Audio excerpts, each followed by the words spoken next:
নমস্কার বন্ধুরা, হিরণময়ী কিচেনে আপনাদের সবাইকে স্বাগত। আজকে আবারও আপনাদের কাছে শীতের আরেকটি সবজি নিয়ে হাজির হয়েছি। আজকে আমি তৈরি করব ফুলকপির পরোটা। এটি খেতে কিন্তু অসাধারণ হয় বন্ধুরা।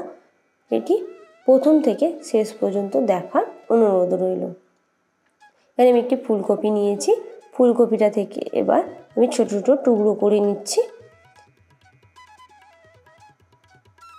সমস্ত আমার ফুলকপির টুকরো করা হয়ে গেছে।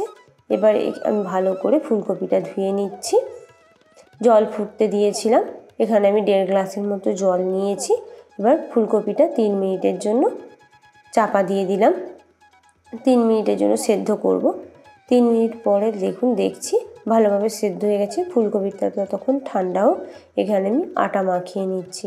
এখানে আমি 2 বাটি আটা নিয়েছি আর 1 বাটি ময়দা নিয়েছি। স্বাদ অনুযায়ী লবণ দিলাম, 2 চামচ ঘি দিলাম।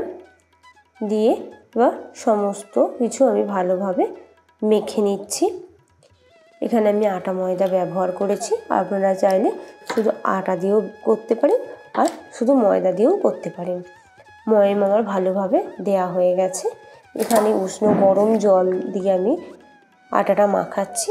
আপনারা চাইলে ঠান্ডা জল দিয়েও মাখাতে পারেন, কিন্তু গরম জল দিয়ে যদি বন্ধুরা রুটি, পরোটা, লুচির ডোটা মাখান তাহলে এটি কিন্তু খুব সফট হয়, খুব নরম হয়।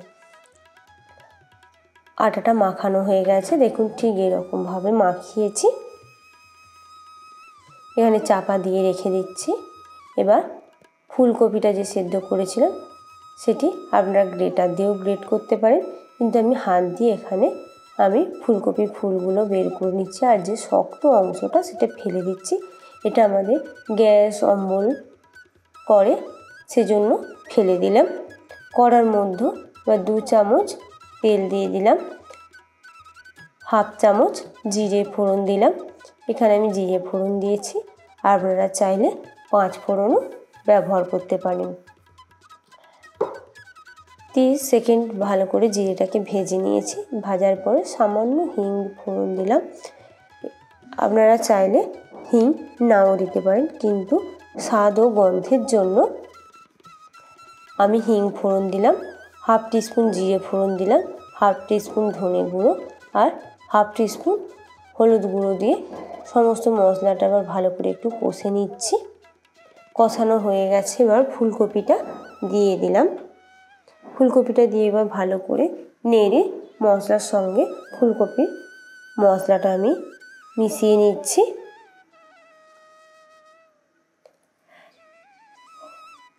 এবার স্বাদ অনুযায়ী লবণ দিলাম। লবণ দিয়ে ভালো করে মিশিয়ে নিচ্ছি। এখানে আমি 1 চামচ চিনি ব্যবহার করছি। আপনারা চিনিটা নাও দিতে পারেন, কিন্তু পরোটা যেহেতু একটু মিষ্টি মিষ্টি হলে বেশ খেতে ভালো লাগে, সেজন্য 1 চামচ চিনি দিলাম। এবার 1/2 চামচ লঙ্কা গুঁড়ো দিলাম। আপনারা আপনাদের স্বাদ অনুযায়ী লঙ্কাটা দেবেন। যেহেতু আমার মেয়ে খাবে সেজন্য আমি 1/2 চামচ লঙ্কা গুঁড়ো দিলাম। এবার সামান্য পরিমাণে গরম মশলা দিয়ে ভালো করে আমি নেড়ে নিচ্ছি। মশলাটা আমার রেডি হয়ে গেছে। আটাটা থেকে আমার নেচু কেটে নিয়েছি। যেমন আমরা রুটি করি তার থেকে একটু সামান্য পরিমাণে বড় নেচিটা হবে। দেখুন মাঝখানটা আমি কিন্তু মোটা রাখছি আর ধারগুলো পাতলা করে নেচি করে নিচ্ছি, পাতলা করে খিলি করে নিচ্ছি। আর 1 চামচ পুর দিয়ে দিলাম। দিয়ে ভালো করে এবার একটু গোল করে নিয়ে এবার চারধার থেকে আস্তে আস্তে করে মুড়ে নিচ্ছি। মুড়ে এরকম করে পেঁচ দিয়ে দিয়ে ভালোভাবে মুখটা বন্ধ করে দিচ্ছি, যাতে পুরটা না বাইরে বেরিয়ে আসে। সেই জন্য ভালো করে মুখটা বন্ধ করে দিতে হবে আর মাঝখানটা মোটা রাখতে হবে, যাতে পুর না বাইরে বেরিয়ে যায়। এইভাবে সমস্ত নেচির মধ্যে আমি পুর ভরে নিয়েছি। আর একটা নেচি নিয়েছি, তার মধ্যে সামান্য ময়দা ছড়িয়ে হালকা হাতে ভালো করে মশলাটাকে চারিধারে ছড়িয়ে নিতে হবে। ছড়িয়ে নেওয়ার পরে এবার হালকা হাতে এই রুটিটা বেলতে হবে। আমরা যদি তাড়াহুড়ো করে বেলি তাহলে কিন্তু মশলাটা ফেটে বাইরে চলে আসবে, আর ভাজার সময় তখন কিন্তু ভালো করে ভাজা যাবে না। সেই জন্য আমাদেরকে হালকা হাতে ভালো করে এটি বেলে নিতে হবে। দেখুন আমি ঠিক এরকমভাবে বেলে নিয়েছি। ময়দা যে ছিল সেটা ভালো করে ছাড়িয়ে আমি চাটুর মধ্যে দিয়ে দিয়েছি। এক পিঠ লাল হওয়ার পরে আমি উল্টে দিলাম। দেওয়ার কিছুক্ষণ পরেই দেখুন চার ধার থেকে কিন্তু ফুলে উঠছে।